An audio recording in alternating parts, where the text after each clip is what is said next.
Grigny 2, avec ses 4 990 logements, est la deuxième plus grosse copropriété de France. Aujourd'hui, près de 45% des copropriétaires ne payent pas leurs charges. Conclusion, le syndicat principal affiche une dette de 6,8 millions d'euros.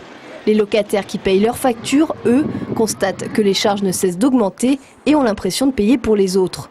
Normalement, il devrait y avoir une réduction des charges, mais là, j'ai constaté qu'entre les charges 2009 et 2010, je paye à peu près 250 € de plus.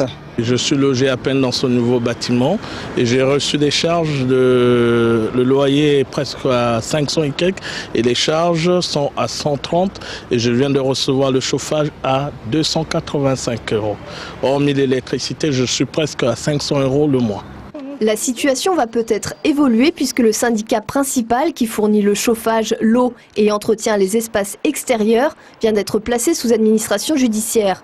Pour le maire de la ville, cette mesure était nécessaire, mais pas seulement. Le redressement de la situation, l'avenir de cette grande copropriété passe aussi par une qualité de l'environnement, par plein de choses, par la sécurité, par des travaux sur les parties communes, sur plein de choses, et travailler sur la perspective de maîtrise des charges locatives, notamment autour des charges de chauffage.